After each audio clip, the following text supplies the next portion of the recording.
Orlando Brown had some interesting comments. We'll talk about that and more coming up next on the Wincinnati podcast. Yes. Hello, world. We got a special show as always. TJ Houshmandzada, Jimmy Chase, Coach Jimmy Burrow. Exciting time to be a Bengals How do you fan. balance being a professional athlete and family obligation? These are top 5 Bengals of all time. All time, man. Yeah. Shock the world. Welcome to the Wincinnati podcast. I am Ace. He is Zim. Zim, you getting older. We got a birthday that just happened. Definitely want to start the show off with definitely wishing you a happy belated birthday.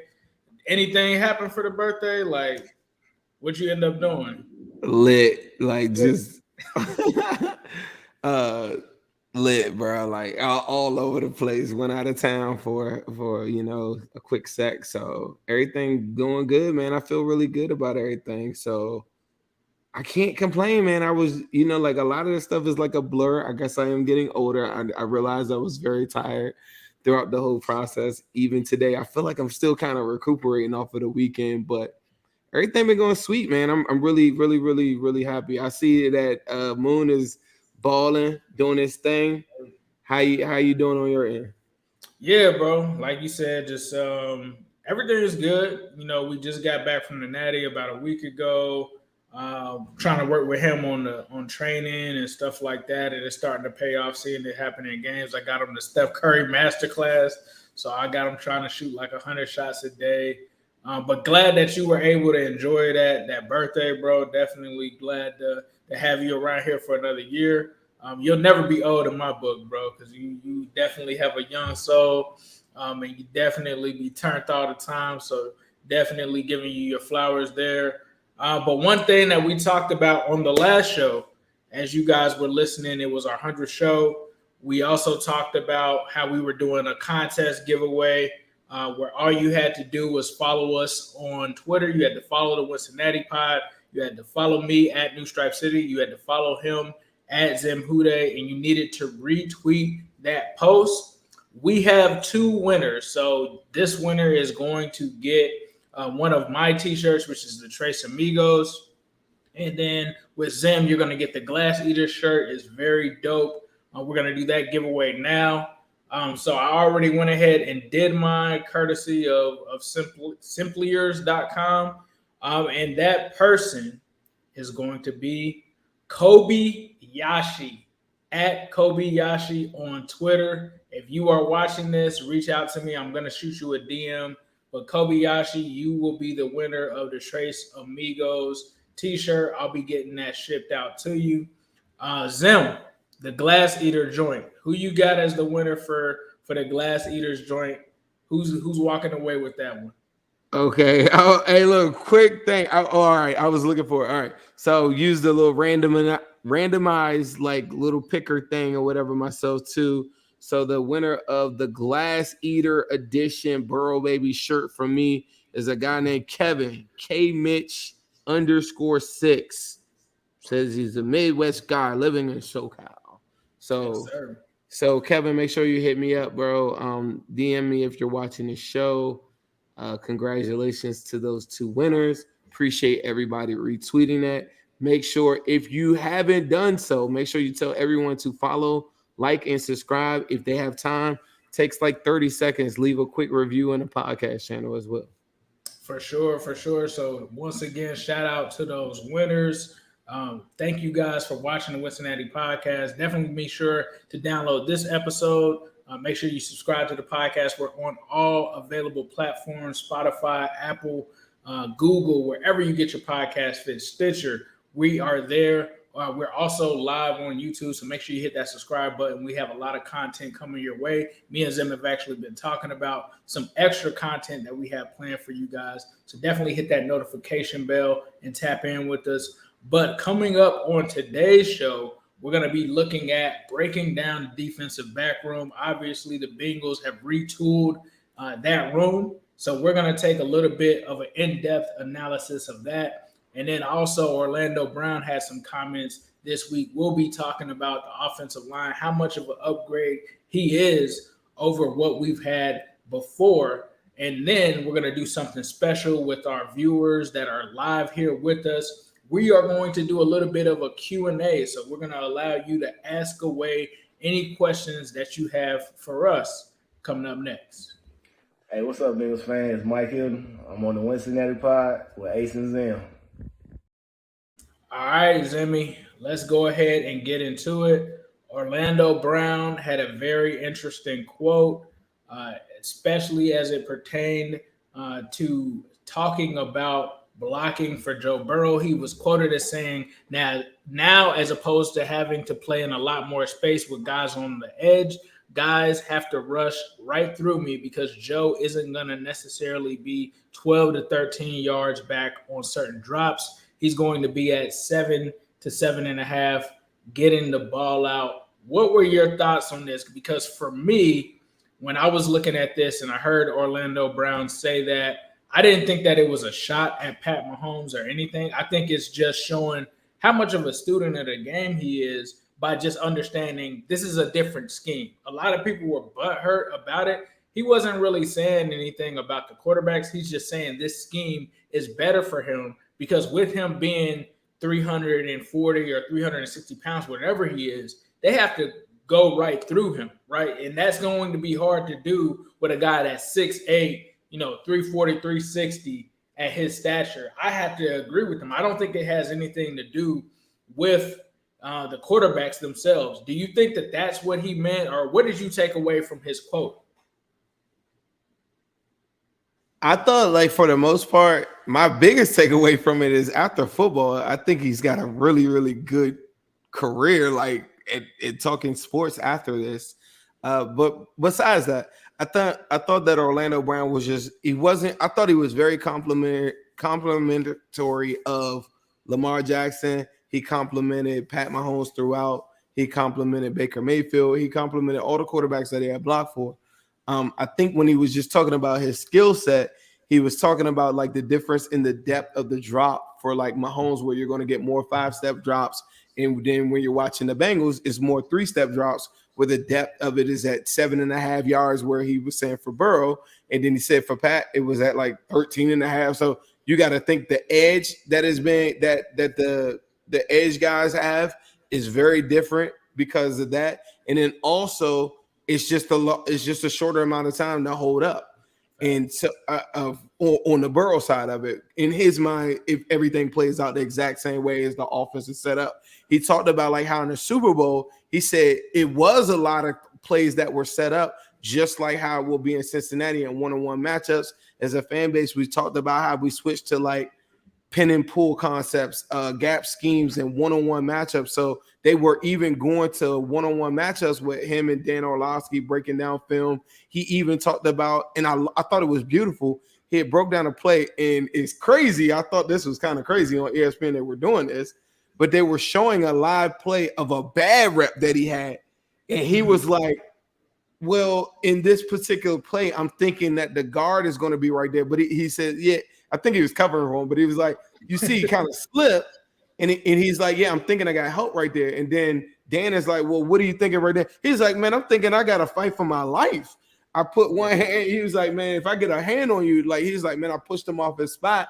That's all you really could do. He owned it and kind of kept it forward. But I thought it was like a good little look at how you could look at that situation there and say, literally, they probably talk before games and say, Pat might say, hey, look, if I improvise and create more in this play, this is what I need you to do. And that's part of the game plan. Whereas the conversations early on or his introduction to the Bengals offense is like, okay, we're doing 3-step drops. Okay, ball's coming out at this point. Okay. And then sometimes so he was just speaking of more so what are the things that are going to help his life be a little bit easier to play left tackle. And I thought he was talking about also, he said, and I thought this kind of opened my eyes. He said, I'm going to be able to be a lot more aggressive on a lot of different blocks too, because now I'm paraphrasing. He's like, if I were to lose that same block, it's not as detrimental to the play as what it would have been for offense that is looking for more developing plays, whereas the Bengals scheme is more on the timing. So if it's all timing, all systematically supposed to be this way, I just think that overall he's just thinking of like these are the things that will work. I thought he complimented Lamar Jackson. He was talking about how they're going to go 11 persons. So it wasn't like he was dumping on these other quarterbacks, but he was talking about what works for him. And I think that when you hear that conversation, that's part of the reason why he did sign him for less. Yeah, and I think the other thing that stuck out to me as well is we kind of all saw the episode last week that Brett Koven did breaking down the Bengals, and they kind of talked about the Orlando Brown thing. And I know that we've actually seen this from looking at the SIS numbers. The Bengals were supposed to be kind of a zone scheme initially, but they kind of pivoted back to that gap kind of man scheme, and they kind of brought it up on that show and talked about, okay, I didn't understand how Orlando Brown was going to fit the scheme until I looked at the numbers and saw that they did do a lot of, straight up man-on-man blocking, and that's where he's going to be able to shine in that light in this offense. So to me, I didn't take it that way. I just took it as this is a different scheme that he fits in, and he feels like it's going to be so successful with that, because we've seen it happen where we've seen some of our tackles, I'm not going to name drop, but we've seen some tackles that are out there, and how many times have we watched them get bull rushed back into the paint? They're not going to be able to do that, in my opinion, with a guy like Orlando Brown. So I definitely feel like he is going to be a good person to put in there. How much of an upgrade, though, do you think Orlando Brown is over a guy like Jonah Williams? Is he an upgrade to you? To me, obviously, I feel like we might get the rep of Jonah haters, or I just think that we're Jonah realists when it comes to that. What are your thoughts on that? You think he's an upgrade? Yeah, he's an upgrade for 90% of the league. Like this is how crazy the whole insecurities of like Chiefers has gone.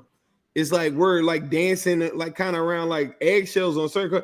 Like we're talking about a 4-time Pro Bowler, Super Bowl champion, regarded as like one of the best tackles in football for like the last couple of years. Like that's not a hot take. Now, their insecurities, them going all over the internet and saying all these different crazy things about them, and some of it might have validity to it. Like those are the things that make people kind of feel like, okay, maybe he's above average. I just think that in a system that suits him better, it's going to work out better for him. And then also this too, at right tackle for the Ravens, I thought he was probably like a top 3 right tackle in football, top 3. But part of the right tackle position is you're not as exposed as much as the left tackle because you're primarily working off of the blind side of a right-handed quarterback. So any flaw or anything that you have in a game, it gets exposed. If you got 60 passes, he talked about the game that they had against the Colts, or I think that was the Colts, and Pat Mahomes dropped back 71 times or 69 times, whatever. He talked about it. He's like, bro, like, come on. Like, it doesn't matter who you are. If you get a bad rep in there or whatever, like 70 times, like you're not going to be able to win that many times. And so for me, I just think that it's a massive upgrade over what was there when you consider how physical he is and how big in stature and all these different things that we've been saying the whole entire all season in order to get an identity. But I'll go back to the point. 27 years old, 4-time Pro Bowler. Joe Burrow's never seen anything remotely close to that. For sure. I completely agree with you. And being able to do that in multiple different systems, being able to play left tackle and right tackle, being a guy that has played in the AFC North before. I feel like that's the underrated aspect of this is he's used to the physicality. He played left tackle for the Ravens before heading to the AFC West. And I think that he's a supreme upgrade. I mean, what is his competition? You look at the last 2 guys, Jonah Williams, Cedric Ogbuehi. Like, are we really is this a serious question? I mean, this isn't a Cincinnati team that just has a rich, recent history. Because I know, obviously, with our history, we have better linemen. But recently, we have not had the greatest offensive linemen. I think that this might be the best left tackle that we've had since Andrew Whitworth left in 2016. So is he an upgrade? Yes, he is a major upgrade for this offensive line. One thing that you touched on, though, and I want to bring that back, is why are Chiefs fans so obsessed with everything Bengals? It doesn't even have to be anything that has anything remotely to do to them or with them. and it just seems like they just feel the need to comment. I know that you said like sometimes if you tweet anything, a random thought, here comes a Chiefs fan just like, hey, Zimmy, how you doing? Yeah, you know, 3-1 doesn't equal a Super Bowl. But Like what kills. You know what kills me more than anything too? The fact that this nickname Zimmy and Zimothy is like gone with it. But you know what really bothers me is pay attention. Now that y'all seeing this, watch this though. How when people reply to y'all on Twitter, and this is part of me just, I guess, maybe growing our reach or whatever online or whatever. But every time that they say something to me, they're like, hey, Zim, da-da-da-da. Like, I don't know you. Like, why are you saying my name? Like, any other tweet, you just reply and say what you're going to say. Joe Burrow, da-da. Instead of it's like the preface of the sentence is Zim to suggest that Zim is like some super villain or something like that. When I'm just a normal person talking football, I don't know where this got convoluted in it. But back to the Chiefs part of it. I just think that it's deep. It's so many layers to it. It's like this, and I can see, I hope this never happens to us because we have this ultra confidence in Joe Burrow. And part of what they're doing is trying to protect Patrick Mahomes' legacy to like make him like, that's why they're so quick to jump into the dynasty talks and all this other craziness and stuff like that. And to me, I've never looked at them like that. And now after 2 championships, now you got to start, you know, maybe having that conversation, I guess. But I just never looked at them like that. I told them that this past season when we played them in, they just have a different perception of their team than what the average, I think, Bengal fan has. And maybe that's changed. I don't know. I don't speak for everybody. But I just think that they spend so much time telling people that the Bengals got lucky, the Bengals suck, and all this other stuff. Whereas on my end, I've always been complimentary of when the Bengals lost their Super Bowls. I'm like, yeah, bro, we lost to Joe Montana, Jerry Rice, and them. You know, Jerry Rice is the Super Bowl MVP. We lost to Aaron Donald. To me, maybe that's a coping mechanism I'm using, but it makes me feel more value in like, okay, we lost, but we lost to one of the best teams, like one of the best, Aaron Donald, Von Miller, Jalen. Like if you spend so much time telling somebody by trying to build up your quarterback, you tell so many people that these guys suck, then literally like it's taking all the value out of you saying that you're really that good. And when you didn't have 3 offensive linemen, you got blown out 31-9. When we didn't have 3 offensive linemen, you didn't give us no context. And so I just think it's just like this. It's like this clingy thing to like, you got to think they went 22 years without getting their playoff win, just like we went 31 years. That's a long time. They had Damon Heward as a quarterback. They went through stretches that I don't even know if the Bengals, you know, in the 90s, we had some rough stretches.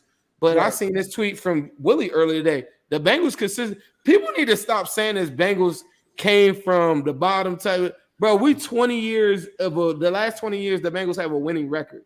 So this whole concept that I've been fighting the whole entire time, because remember, I just had a birthday, but I wasn't young. I wasn't old enough to, you can't tell me about 1994, bro. I was like 5 years old. You know what I'm saying? Like, I don't care about that. So the last 20 years, the Bengals have consistently won. And I just think that we had to get out of that thing, and they had to do the same thing. And so once they get out of it, it's like, all right, we're the superior. You got this ultra confidence in yourself, but then here comes this team that beats you 3 times. And they're all important games. That's why I don't let anybody off the hook. Bengals fans need to stop letting people off the hook with that too. Talking about it's really 1-1. No, it's really 3-1.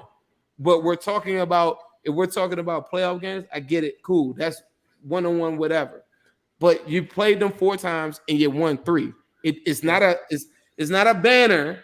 It's just a fact. And we don't run from factual information. So I just think that in their division has only beat them 3 times. And the Bengals, like all of the teams in there, there's only beat them 3 times.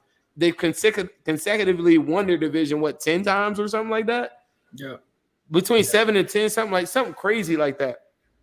But then when I say stuff that kind of gets them triggered back, I had the graphic last week that said, well, the Bengals, I've never seen the Chiefs beat the Bengals at Paycor Stadium in my whole entire life, because they haven't beat us at Paycor since 1984. They took that as though like, oh, that's them celebrating the ring. No, back to my factual information. But when somebody has this superior complex of themselves, they can't understand that I'm not trying to say I'm better than you. I just never seen it.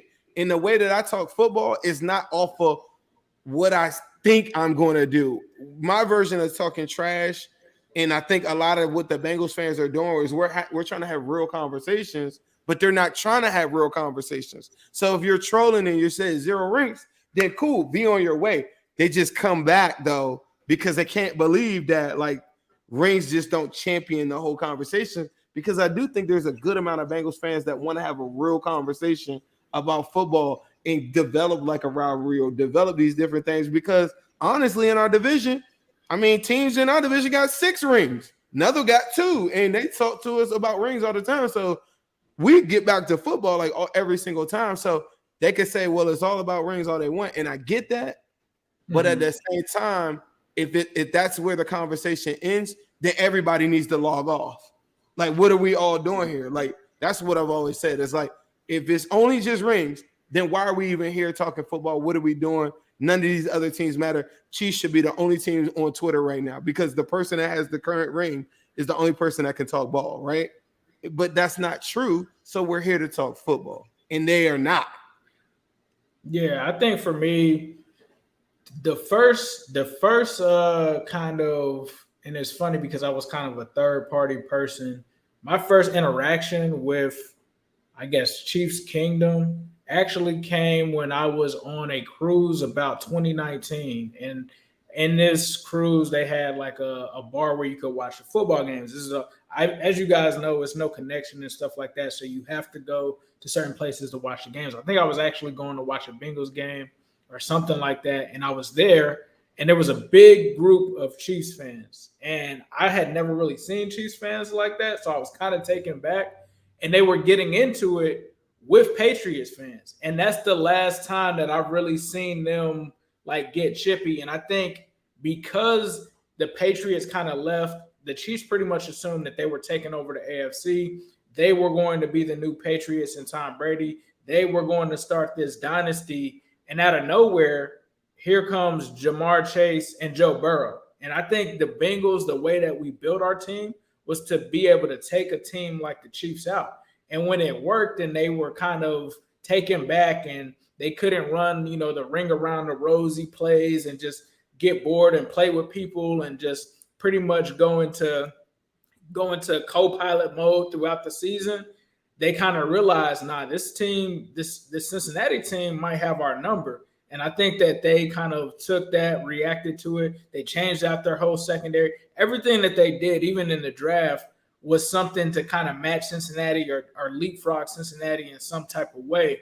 So I think that's where the obsession comes from, is because we are the team standing in between them and a dynasty. And they weren't ready for that to happen until Joe Burrow and Jamar Chase stepped on the field. That's why I think they are obsessed with us, is because we're their only I think they think. I'm not going to say that's what I think. I think they think that we're the only competition, because you don't hear them talking to Ravens fans. You don't hear them talking to Steelers fans. You don't hear them talking to Eagles fans. Eagles fans. You don't hear them talking to Eagles fans. You barely hear them. I don't even think they talk to Bills fans like that as much as they talk about. Used to. And I think that's when they saw them as a threat. I'm just so amazed at how much they don't talk to Eagles. Like the Eagles going into that game were a favorite, though. The Eagles were a favorite going into that game. Like I just thought that is insane to me. Like if we beat the Rams in that Super Bowl, we are not coming back to talk to the Chiefers. We're talking directly to the Rams. Yeah, I would probably say something to the Chiefs. I ain't gonna hold you. Like I'm not gonna say that. But it wouldn't be on their level. It's like they're more obsessed with us. They would rather talk to us more than talk to the Eagles. Whereas if we beat the Rams, yeah, it's crazy, because you remember those Rams fans was kind of crazy too. I would have been But I think we beat the Chiefs.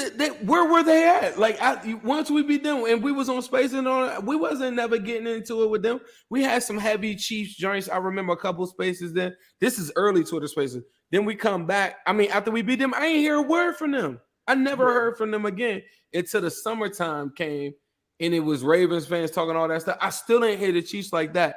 But then I noticed, remember dude came up one time, he said, man, I got that game circled. And then I seen a lot of people say that. I said, oh, okay, young man, when is that game? I didn't even know when the game was. You know what I'm saying? So I wasn't thinking about them like that. I won a bet one time, went to their side, and they said, welcome to the kingdom. I said, you guys are chiefers to me. I don't really know what you guys calling yourself. Like, I just didn't look at them like that. And I think that upsets them that we don't look at them and be like, you know, I'm pretty sure they get to talking to trash to like a Raiders fan or something right now. The Raider fan probably be like, man, you got it, bro. But I think the Bengals are just like, yeah, like, give me my offensive line back. I'm going to wipe you. Like, I feel like we all feel like that. Like, and we should. Like, I don't get it. Yeah, I think both teams should be confident. I don't like they can't really little brother us, even though they feel like they can. I feel like it's smoke. It's up. Like I've said countless times, I think it's us and the Chiefs for the next decade. Maybe something else happens. I'm not a fortune teller. I'm not Miss Cleo. But if I had to bet money right now, I would say that it's going to be – I put that money on Pat Mahomes and Joe Burrow duking it out over the next decade. Switching things up. Hold on. Be a fortune teller real quick. I have a quick fortune teller thing. I think after this season, they go back to free agency heavy because of the results that are about to happen right now. I think their next offseason is like a load them up, Stephon Diggs type, whatever. This year, they're operating off of we could take these same players. We'll take even low-level wide receiver draft picks or whatever, or guys that, you know, like not a household name, and we can make it all the way to a bowl with that. And when they find out they can't and they don't get a home field game or something like that, then they'll go back the next offseason to go regain, and they're going to go out crazy. And that's when I think that they're scary when they start to get scary pieces with that or whatever. But I wanted to ask you, playing some fortune or whatever, what do you think is at stake for the New Year's Eve game that we play against them? Possibly the number one seed. I think it's the number one or the number two seed in the division. That game, I think, hinges on. I think both of these teams are going to be really good. I think that's going to be an important game from that aspect. Won't mean much outside of that. I think is just, you know, who's going to get the higher seed, who's going to get the home field advantage for sure. But moving on to the next topic on the show, we're going to look back at the 2022 Bengals defensive backs. And the first thing that I want to ask is what was so great about the 2022 unit and what were some of the favorite moments? I mean, for me, going back to the Chiefs again, Von Bell, I guess that wouldn't count as that. You talking 2021, 22, or 22? That kind of happened in 2022. I'm just gonna count those members from that era when we're talking about Von Bell, Jesse Bates, because they're not here anymore. We talk about Eli Apple. I'm just gonna look at that collective group. I would say my favorite moment is, you know, the tip interception. Von Bell, Jesse Bates. For me, with those dudes, it's got to be that. What that's was 21 though. But I feel like it's still the same people, and technically it happened in 2022. So it's like, for me, it would be that. I don't know why I woke up feeling like this today, but you know how like all our outs been talking about T. Higgins a lot. I feel like the conversation is really going to change to a Awuzie conversation, and I hope we can get him back. But I'm here to tell you right now, two reasons I'm not as scared about, you know, Von Bell and Jesse Bates is Lou Anarumo, and I just think we were doing like a thing earlier today in Twitter Spaces, just talking about the all-time Bengals team. You want to have a fun conversation? That's a real fun one. We did 1992 and up or whatever. Very fun conversation. But a lot of the structures and the guys that we were picking remind me of like Awuzie and Cam Taylor-Britt right now. Like Cam Taylor-Britt, to me, we had to go with Pac-Man because the Texas people said, well, he played for us longer, so he's part of our all team or whatever. So we went Pac-Man and I think Leon Hall or something. But Awuzie is a lot like that. He's a technician. He's fast enough, and he has like all these different things. But Awuzie and Cam Taylor-Britt in this upcoming season, I just think are going to be special. I think that they had any like moments from, I guess, the last couple of seasons that you were excited about? Like, was it right? I know you were a big fan of the hit on Kyle Pitts by Cheeto. I know I'm gonna tell you one Josh Allen joint. I thought Cam Taylor-Britt, the resilience in I'm gonna go a couple things. Eli Apple, I've said this a lot of different times. And Brett Coleman, if you guys haven't seen me and Ace interview, Brett Coleman is one of the first interviews on Wincy. And if you guys get a chance, I don't usually promote pods on our pod, but if you get a chance, it's called the Bootleg Football Podcast. Go check it out. They talked about how much the Bengals corners were actually in man. One of the things that you'll see on tape, I always stress this a lot, is Eli does an amazing job of using his body control and getting wide receivers and using the sidelines. You'll see a lot of passes sometimes kind of go like Aaron out of bounds, or Eli has a chance to make a play on him. I thought he's like one of the best in the league at that, and he's a really good tackler. Cam Taylor-Britt, I remember the first game with the Browns or whatever where he was kind of thrust into that situation. He comes back later on and atones for that, because I thought was that Donovan Peoples-Jones kind of got off in that game a little bit, and people don't really remember that. But when it was time for Cam Taylor-Britt to make a play in those games, it was seatbelts, and I just thought, like, I always see that highlight clip of that, and then I think about one thing with Awuzie too. I'm not going 21. I'm going 20, straight up 22. One thing, 22. Early in that season when we were struggling and we really, really needed a win, the Awuzie tape on the Jets game is teach tape. He made so many critical plays early in that game, and I know it's just Joe Flacco, but these are guys that were open, and he was taken away. He has a play on the sideline at the 2-yard line, breaks up a play on there. He breaks up another one on the opposite, and they had two different red zone trips, and it was dangerous territory, and he made it so that the game never really got close. I thought it was one of the few times where I thought a cornerback, we asked him to be on the island, and he showed like one of the – in a game that was supposed to be a Sauce Gardner game, he really showcased a lot of people that he's probably like one of the best, if not the best corner in like the AFC. And PFF has him graded as the number one AFC cornerback in the 2021 season. And so to see him in 2022 go up against him, you got to go watch that Jets game early. The plays he was making in that, I think that they scored like a bunch of plays. Garrett Wilson, this is early. You know what I'm saying? Like, there's a lot of different things in that game that could have went the opposite way. He never let that game really get that close, and they trusted him to be on the island.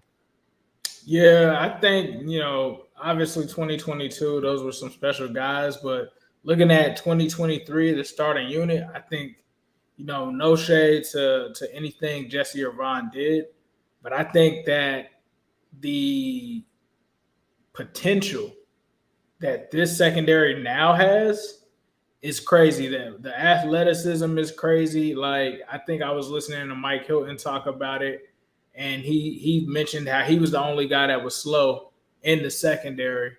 As far as who's in and who's out, like, who do you think is in for the guys that are out, and who might get some valuable snaps when it comes to the 2023 DB room? Because I feel like DJ Turner might get more snaps than we're expecting, honestly. Right. At first, I didn't feel like that, but, I think he's a guy. Obviously, Dax Hill is going to step in and put his own new spin on that defense.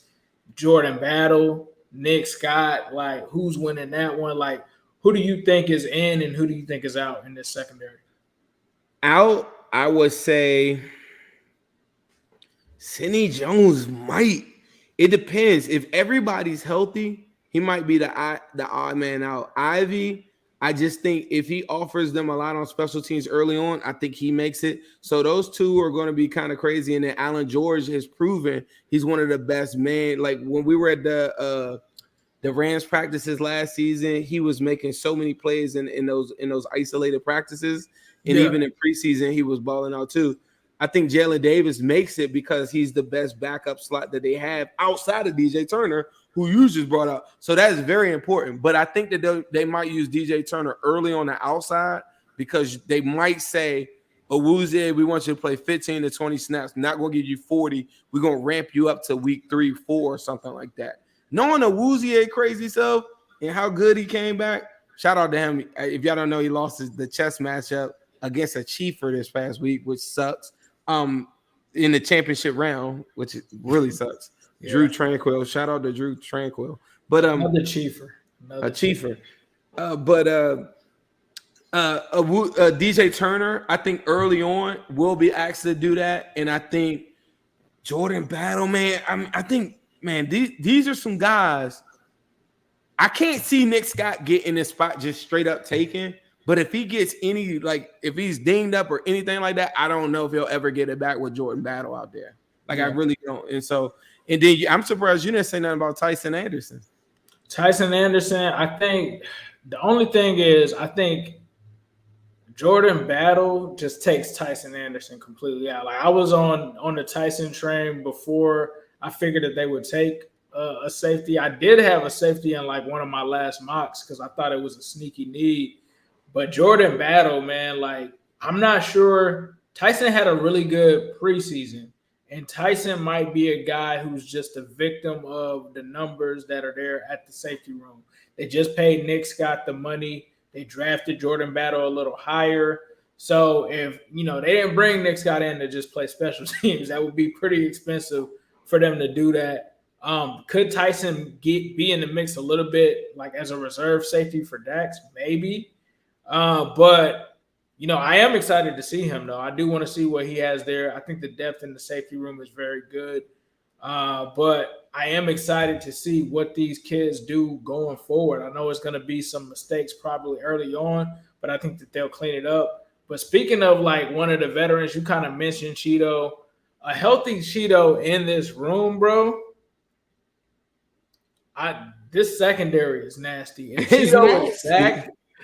It's nasty, bro. Cheeto, a healthy Cheeto would be nasty, bro. What are your thoughts on Cheeto being like healthy? Like, that's what I'm saying. Cheeto on one side, immediately after the season ended, it was like a month later. I just had a tweet. I remember I was like, Cheeto and Cam Taylor-Britt. In my mind, I just don't remember. Even when we signed Trey Waynes, I was just like, all right, well, I know he could tackle really good. But as a cover corner, I never really thought of him like as much.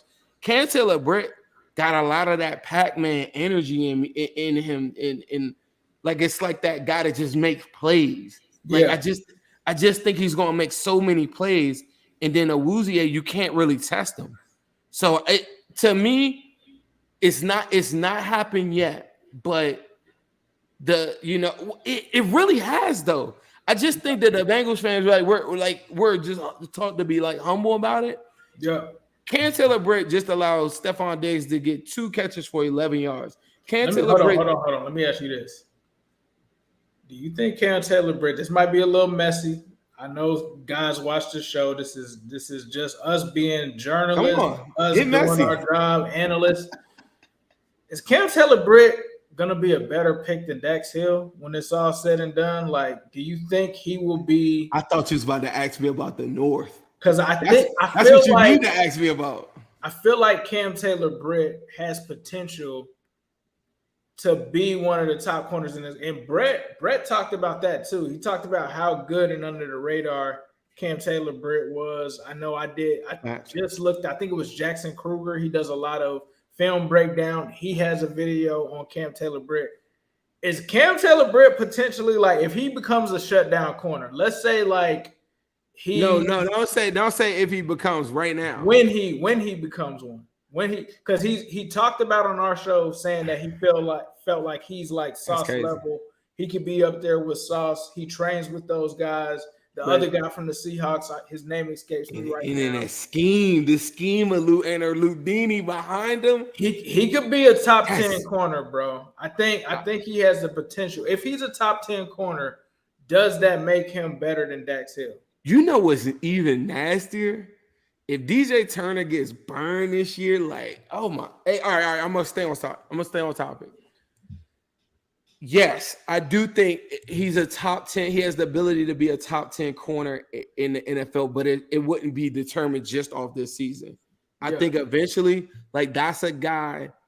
Bengals have no problem paying their own, but that's a guy I could see being here for a while. Like, just like we were trying to hold on to William Jackson or whatever. Like, if Cam Taylor-Britt does what he did, like in the last 6-7 games or whatever, he'll be a Bengal for a long time. Like, they won't have no problem like paying him top dollar or whatever. At some point, I don't think you would lose him or something like that. And I think he would be that.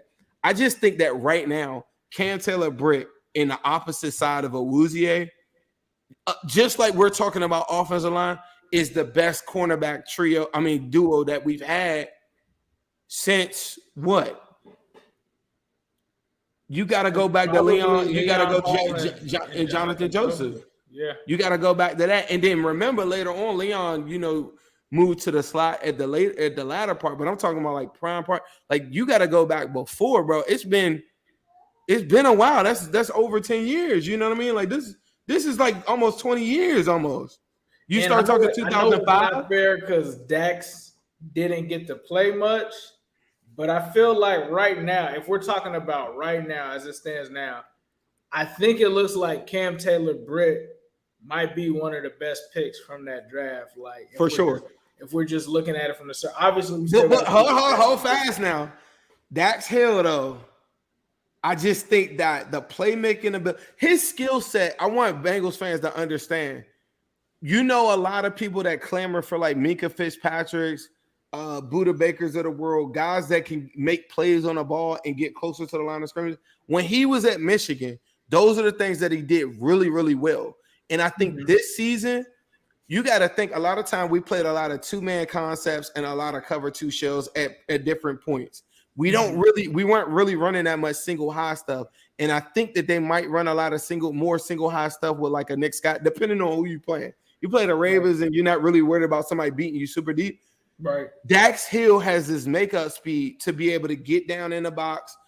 You don't know if he's coming on a blitz or if he can go and cover, take a tight end, whatever. The flexibility of him is a lot like what people clamor for when they talk about Minka Fitzpatrick. And that's seeking out plays at the line of scrimmage, getting there and tackle right there. If they put him in those spots, I think he'll show up very, very quick, along with the ability to break on a ball. And as a prospect, I say this all the time. Jesse Bates ended up being an All-Pro, but as a prospect, Dax Hill is a better prospect than Jesse Bates was at Wake Forest. Now it's remained to be seen. Like Jesse Bates is now top 5 safety in the National Football League, but talent-wise, but not about Jesse. CTB and Dax, because a lot of people don't know. CTB can play he plays safety too, because a lot of people are like, oh, one is a corner, one is a safety. Right. Both of them can actually play both positions. Like Dax Hill can line up in the nickel and do that and play safety. Cam Taylor-Britt can play on it. I think Cam Taylor-Britt obviously is a better outside corner than Dax. Dax can play some outside corner, but that's not his natural position. But I just think that is interesting. I mean, it's a good problem to have because if both of them are good, it really doesn't matter. Now, I got a better question for you. Forget all that. I got a way better question for you. Rank me in the AFC North. You do an AFC North show. Rank for me in the AFC North the best cornerback duos right now. Matter of fact, rank the best cornerback rooms. Best cornerback rooms. I would probably say I would still have to give it to Cleveland now, and then I think it's us. I think the Ravens don't have the depth. There's a lot of question marks with the Ravens. I think they're then I would probably say the Steelers. If we're just talking about corners, that's how I would kind of rank it. The Browns, just because they have those 3 there, but I think that the Bengals by the end of the season could leapfrog them. I mean, there's going to be a lot that goes into what their scheme is going to be, defensive coordinator and all of that. So they have questions too. Whereas I think our questions are, is Cheeto 100%? Is Cam Taylor-Britt going to continue where he left off at? What are they going to do with Mike Hill? But I think if you're just honestly, though, now that I really think about it, you on it though. I feel like you now just that hit I really think about it, bro. Because we like Sidney Jones is like our 5th, 6th. It might be the Bengals if you're going truly from starter. No, let's just go starter in the slot. Just I think it's Browns, Bengals. But I think Browns, Bengals, Ravens, Steelers. I think if you are counting the entire room, yeah. So I would say Browns, Bengals, Ravens, Steelers. But if you're counting the entire room, I would say Bengals. Because I think after you get past those 3 with Cleveland, right. I don't know any of the other guys. But see, and that's the thing that I keep on trying to tell. Like, when we're going through rosters, and a lot of times people are looking at starters, And when I think about the Bengals in the last 2 years on these runs, it's been the depth behind them. It's been the Joe Bachis. It's been the J. Tufeles. It's been the Akeem Davis-Gaithers of the world. So every single season we get after the games, what are all the options? Oh, if such and such was there. Denzel Ward is on a list, like he's the second highest paid cornerback in the National Football League, and he missed all them games last season. I just think the availability of him and all these different things, like bro missed like 6-7 games or something just off a concussion. And I'm just saying, moving forward, I will still say the Browns, right? But I think by the time we get like midway through the season, the Bengals only allowed one 300-yard passer the whole entire season last year. Whereas I think that I'm not saying that this is a bad thing. You got to go look at the Browns allowed Zappy to throw for 300, and I think Flacco, like people that won't throw for 300 on the Bengals scheme. When it's all said and done, there are going to be matchups where I think Denzel Ward and them will lock. I think they clamp the Ravens. I think they clamp. Like I feel like their skill set is so perfect for Odell Beckham Jr.'s in the world. But you want to go man with the Migos? Yeah, I'm looking at. So all right, I don't think that's a good idea for them. Here are the two rooms: Denzel Ward, Greg Newsome. Those are Greg Newsome is Martin Emerson in the slot. Martin Emerson is actually on the outside. They got Newsome in the slot. That's why Newsome requested the trade. He used to be an outside guy. And they got him in the slot. You got Mike Ford from Atlanta. They got AJ Green. They rave about AJ Green. I haven't watched. Because he had that small sample size and the PFF grade was high. So they ran with that. Like, come on, bro. Then you got Cam Mitchell, Thomas Graham Jr. When you look at the rooms, bro, we got Cam Taylor-Britt, DJ Turner, Allen George. Just those three. That's just one side. Right. And the other side is Cheeto, Sidney Jones, DJ Ivy, Mike Hilton, Jalen.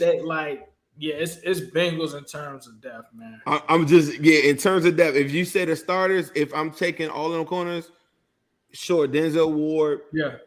Sure, Newsome. I'm gonna keep it 100 with you, but at the same time, bro, I don't think they're gonna rock out the whole season like that. And I think that the Bengals' depth in the scheme is just so. It's very like that. Y'all gotta go watch anybody that is like an outside fan. You gotta go watch that bootleg podcast when I'm talking about with Brett Coleman, where they're talking about how the Bengals play first down, how they play second down, how they give up. They're like middle of the pack in the run defense. Is because their pass coverage is so good and people are not paying attention. Teams do not throw for lots of yards on the Bengals, and that was with Eli Apple. And that's the part that I'm like, bro, only one person threw for 300 yards on the Bengals the entire season. The Bengals relinquished the lowest completion percentage and the lowest passer rating in the National Football League. And y'all told us that Eli Apple wasn't good. So what do y'all think is going to happen when Awuzie and Cam Taylor-Britt are on the other side? Like, what do you think Lou is going to get out of this unit in 2023? Because Lou, his background is he's a former secondary coach that became a defensive coordinator, and now he has all of these tools and weapons, this speed, this athleticism.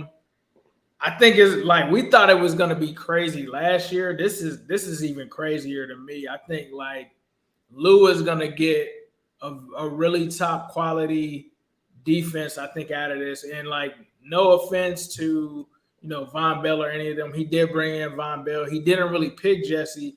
This is Lou's secondary. These are all players that Lou brought in, handpicked, pulled them in. Not to say that some of the other guys weren't, but this is straight up Lou. Like, what do you think? Like, what do you think the Mad Scientist is getting out of this secondary? It's anything you want because they're all interchangeable. DJ Turner, I think, is better suited for the slot. They might have him on the outside, but if it's a faster slot receiver, they'll gladly put DJ Turner. You're talking about Mike Hilton as one of the best slot corners in football, who is one of the best run tacklers. You know what I'm saying? So, like the run blitzing, you got that versatility.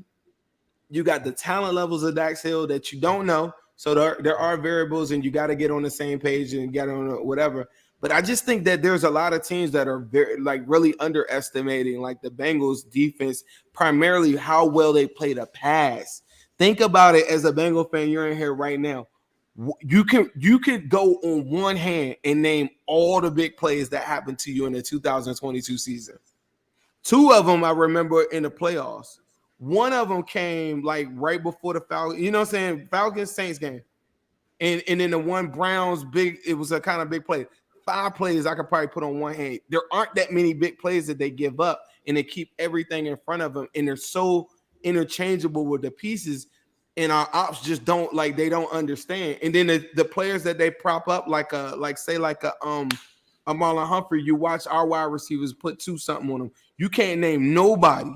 You can't name nobody on the Bengals that got over 100 put on them ever. Eli Apple got over 100 on I think one time his entire time in Cincinnati. So now that Lou has these Awuzie on one side, I'm just telling you. And Cam Taylor-Britt is one of the best tackling corners I've ever seen. So, you got the playmaking ability. I just think sky's the limit for this secondary, bro. For sure. And it's going to be different looks that they weren't able to do before with single high safety looks where Dax Hill is able to go and do whatever he wants around the field.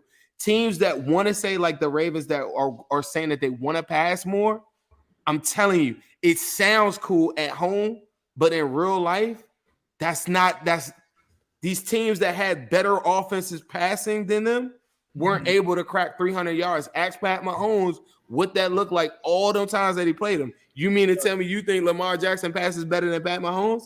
Pat Mahomes had his lowest amount of passing yards against the Bengals in our week 17 matchup in December. That was the lowest amount of yards that he had passed for. At that point.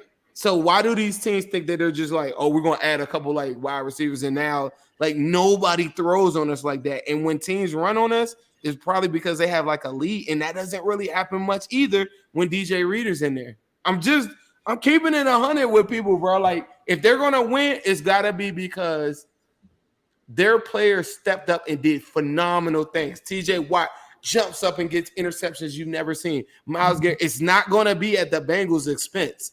They're really good. Yeah. So speaking of really good and them being really good, let's talk about Midwest Best Barbecue, because those wings are really good. They're going to make you do the gritty. So let's shout out our sponsor, Midwest Best Barbecue, and make sure you guys load up the comment section with questions, because when we get back, we will be doing the Q&A to close out the show. Waves are so smooth that you need 50. Exes will keep us up on that Bengals news. And when they get it hit, Midwest Rescue is the move. On our way to make it through the gritty. Kickball waves are so smooth that you need 50. Exes will keep us up on that Bengals news. And when they get it hit, Midwest Rescue is the move. On our way to make it through the gritty. Waves are so smooth that you need 50. Exes will keep us up on that Bengals news. And when they get it hit, Midwest Rescue is the move. On our way to make it through the gritty. Kickball waves are so smooth that you need 50. Exes will. Shout out to Midwest Best Barbecue, 669 Justice Court in Loveland, Ohio. They are so good. My friend that's from Tampa down here was like, man, is it really that? Is that food really that? Yeah, it's really that good. If you've been there, people in the comments are shouting it out. Midwest Best Barbecue. Let them know Ace and Zim sent you. Make sure you get you some of those G-Funk wings. Anything that you can get from them will be gladly appreciated. And you be delicious. I mean, I'm not even gonna lie, it's gonna be amazing. But with that being said, let's go ahead and get into the Q&A here. We got a question here from our man Diddy. He says, what D lineman do we see on the bubble? Zim, who's on the bubble for you, bro? Jeff Gunter is on the bubble for me. I wrote this down because I started to narrow down my list. I think Dominique Davis is back to practice squad. Jay Tufele back to practice squad. He'll probably get snatched up. But I think it's Gunther, and surprisingly, it's going to be close. On game day, you're going to have Sam Hubbard, DJ Reader, BJ Hill, Zach Carter, maybe Josh Tupou, Miles Murphy. That's 6. 7 would be, I think Cam Sample will be straight. Oh, hold up. I'm gonna throw Terrell missed Basham. I think Trey Terrell Henderson, Osai. I think Terrell Basham's on the bubble. I think Basham, Cam Sample, those are Gunther. Those 3. Those 3. Because Dominique Davis and guys like that, that's practice squad, but game day. We got our friend of the show and our Wincinnati brethren, Mon, that represents the Bengals Pulse. Mon is asking, do we think the Bengals defense, can they get to 50 sacks? Do you think they can do that? For sure. Shout out to Mon. Jake and Mon had Trags, Mike Petraglia. He was on their pod. If you guys are on Wincinnati, when you finish up this episode, make sure you check out that episode that just aired a couple days ago. But go check out that interview that Jake and Mon had on the Bengals Pulse with Trags. I know you guys see him all the time on Bengals Twitter, all the insight and everything like that. Great interview. But yes, they can get 50 sacks. What do you think? I think 50 sacks is a lot, bro. I'm not gonna lie. How many did the Eagles have last year? Did they have like 60 or did they had 70? Yeah, we can get 50. Yeah, we can get 50. What offensive lineman gets pushed off of the roster? I mean, for me, the offensive lineman that gets pushed off, you're looking at Deontay. He said Jonah. Possibly Trey Hill. It just all really depends, man. I think Jackson Kirkland is a guy to watch. Hakeem Adeniji, potentially, even though he's a friend of the show, that's something to watch. Which offensive lineman do you think gets pushed off the roster, bro? I'm going to go Trey Hill because I think Kirkland is going to upset him and knock him out. I think that's going to be the one roster battle, backup center. I wish they had a better answer for Max Sharpen, so we'll see how it goes. How many Pro Bowlers are we going to have this season is what Jolly Mole is asking us. I don't really care. I'm hoping that we're not playing in the Pro Bowl. We can have Pro Bowlers. I hope they just don't play like they did in 2021. But just to answer the question, I would expect about 4, maybe 4 Pro Bowlers, but four max of 6 for sure. Dude, we got 7 capables, maybe 8 capables. One Nation Underground wants to know: will Volson be RG1, right guard? No, left guard. Left guard. Yeah, I agree with you. I think right guard 1 is Kappa. Come on, man. What are we doing here? Like Volson is going. Oh, he redid it. He said, "Will Volson be LG1?" For sure. Some of the players I've spoken to speak very, very highly and very glowingly of Volson and him playing all games through the season, without a doubt, not giving up that spot. Nothing that that's the guy. That's a guy. We were talking about Clint Boland and Zeitler and stuff like that earlier today. He's in that mode. I think when the Bengals win the championship, they'll talk about him in the correct light too. Another friend of the show here is being asked about Ty Kendall. Is asking how big of a jump do you think Zach Carter will make in year 2? It's hard to say, man. I think one of the things, though, it seems that he put on a lot more weight. He moved up 20 pounds. I think he's at 310 pounds now. I think that's interesting. I don't know if he felt like his body was too small for him to make that impact. Hopefully he can make, a jump. I don't think it's going to be a major jump. I don't think he's going to become Larry Ogunjobi. For what Larry Ogunjobi was for us that year he was there, but I think he'll be a better version of who he was. I think we'll see more of the guy that we saw against the Ravens in the late what was that, December, January, whatever that was, around the playoff time where he was out there making plays. What do you think? How big of a jump do you think he's going to make? I think he has to. I mean, the Bengals didn't go and get another 3-tech veteran guy like an Ioannidis, like I was saying, to go and they haven't done it yet, to go and compete against it. Maybe they want to see how he's going to be. Just, I rarely do this, but talked to him actually 3 days ago, right at my birthday or whatever. He said he's hungrier than ever. So he's really, really about it. Shout out to my girl Ashley that does Pilates or whatever. Ashley Pilates in Cincinnati. You gotta go check him out. All the players go there right now. She was telling me like his development over the last couple of months is like crazy. Him coming back and telling me like, bro, he said a lot of other things, but out of everything, super, super hungry He is really about it. Like, that's a guy. Does T get his first Pro Bowl this season? Is what Tank Jr. is asking. Ooh. I think so. He should have been. Still crazy he wasn't an alternate last year. It's a lot of guys. It's a lot of guys in that AFC. But I will say yes. He just has to stay healthy. But it's a lot of guys. You got the Garrett Wilsons of the world. You know what I'm saying? You got Calvin Ridley coming back. I think from a fantasy football standpoint, just real quick, Calvin Ridley is a guy that I did my first mock the other day. Mm-hmm. I was surprised at how far he falls down there. If anybody in your league lets you get Calvin Ridley like that late, like I'm talking about, like, bro, it was like round 8 type stuff. Yeah. Well, I think that he instantly becomes that wide receiver 1. Yep, for sure. Well, that is going to bring us to a close. We appreciate all of the questions and everything. Before we get up out of here, hold on, one more thing. As you guys know, the Wincinnati podcast, we come to you guys every Tuesday around this time. Usually it's around 7:30 Eastern Standard Time, so make sure that you log in and support us. We appreciate that. You can make these live shows. You can participate in Q&As and things of that nature, so make sure you tap in here. Also, you can listen to us and find us on all of your podcast platforms, so make sure you tap in with us. Make sure you leave us that review. We appreciate that. Share this with all your friends. We appreciate it. And before we get out of here, Zen, was there anything that you wanted to say? Appreciate you. Yes, Sirski. Yes, Sirski. Hello, world. We got a special show as always. TJ Houshmandzada, Jimmy Chase, Coach Jimmy Burrow. Time to be a Bengals How do you fan. balance being a professional athlete and family obligation? These are top 5 Bengals of all time. All time? Shock the world.